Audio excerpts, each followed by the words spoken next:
Hey everybody, I'm Adam, And I'm Sarah. and this is the first of 6 All-Star Marriage Moments.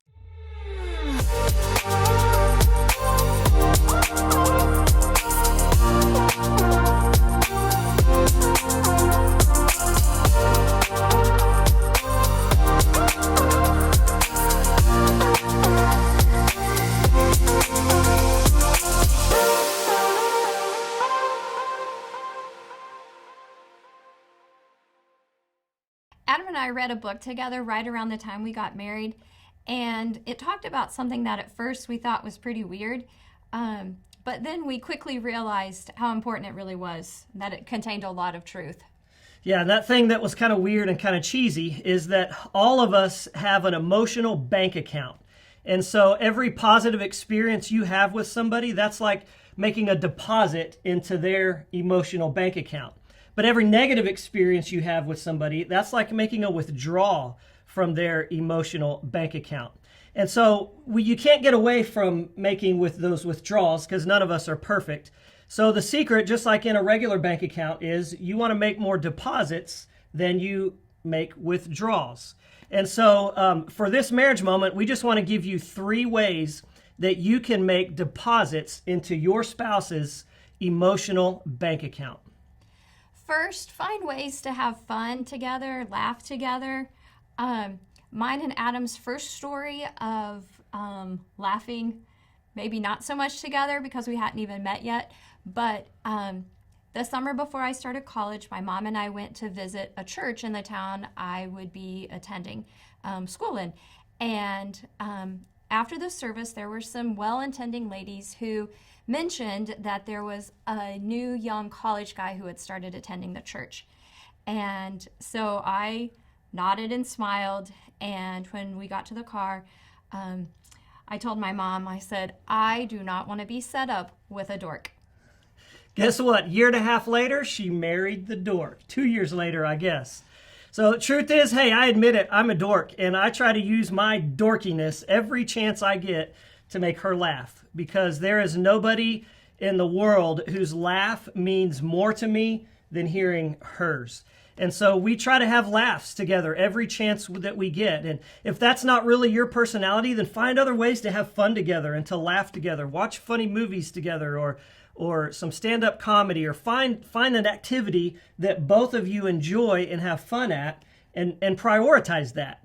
But find ways to have fun together and to laugh together. So the second thing then is focus on your spouse more than on yourself. So in our family, we started this gesture, and so any of the 5 of us know that if someone shows that to us, you're probably acting pretty selfish, because this means the world does not revolve around you. But Sarah never has to do that to me, of course, because I never act like that, right? Yeah, okay. We're going to move on from that. Yeah, maybe take some time with your spouse.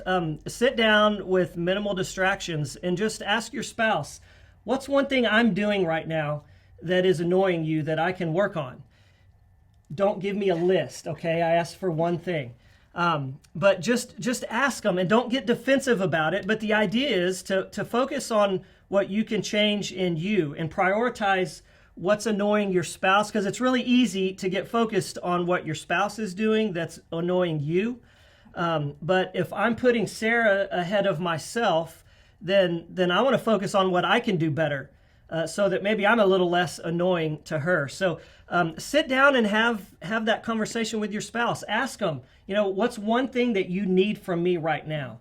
Or maybe you don't need to ask. Maybe there is something that your spouse is wanting or needing, and just make the decision to make that a priority this week. But find ways to put your spouse ahead of yourself. So the third habit then, and we'll recap these at the end, but the third thing is make it a habit to compliment each other or thank each other for something specific regularly, daily if you can. That's kind of a hard habit to develop daily, but make a habit of regularly complimenting each other and thanking each other. That's a real easy way to make deposits into your spouse's emotional account. Adam is really good at complimenting me.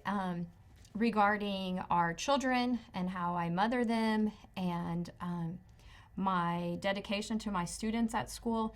And those small comments, while he may think that sometimes they're insignificant, those really do mean a lot and really encourage me. Yeah, and Sarah's really good about just complimenting me on my job and the work that I do as a pastor. When I preach, she's always complimentary, although earlier she tried to use my words from a sermon against me.